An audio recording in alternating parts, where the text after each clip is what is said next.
Il y a un mystère dans ce son qui fait qu'on se demande qu'est-ce qu'il veut raconter, pourquoi, est-ce que ça vient du son, est-ce que ça vient du personnage qui joue dessus, et c'est un tout.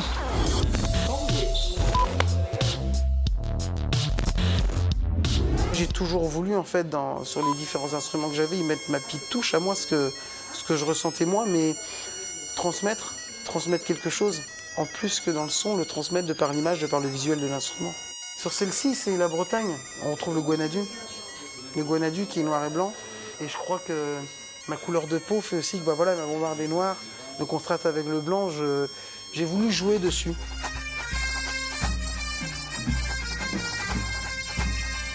Je rentre au Baguette Quimper à 16 ans.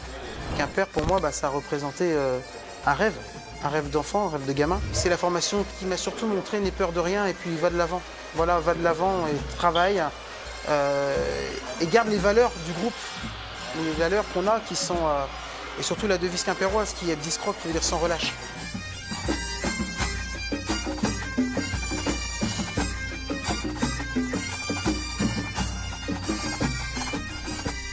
Vous êtes en Bretagne, vous êtes de couleur de peau noire,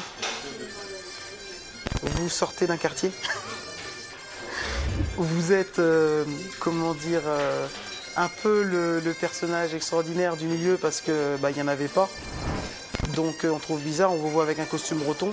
Alors il y a plein de questionnements parce que les gens se disent mais vous venez d'où? Vous avez appris la culture bretonne? Comment vous êtes rentré dedans?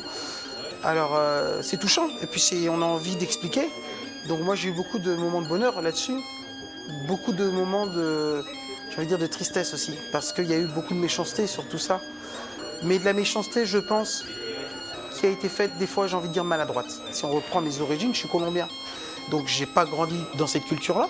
Mes parents, comme adoptifs, m'ont transmis la culture bretonne. Et voilà, mais pour certains, c'est pas à lui de faire, c'est à nous de faire avant lui. Et on est d'ici, on est né ici, etc., etc.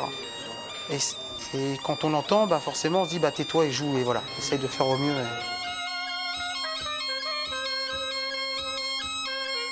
Dans des villes comme Lorient, comme Brest, comme Nantes, mais regardez les quartiers où il y a des pépites. On a été dernièrement, on s'était joué avec mon frère jumeau dans un des quartiers de Lorient où il y a toute origine confondue. J'ai vu un petit Africain qui était devant moi, qui me regardait avec des yeux jouer, mais comme s'il voyait un ovni devant lui. Mais il n'a pas décroché. La musique, c'est du métissage, c'est du mélange. À partir du moment où on ne comprend pas ça, où on ne souhaite pas mélanger la culture dans laquelle on est, et là, proprement dit, la culture bretonne, si on ne la mélange pas avec une autre culture, on n'avancera pas.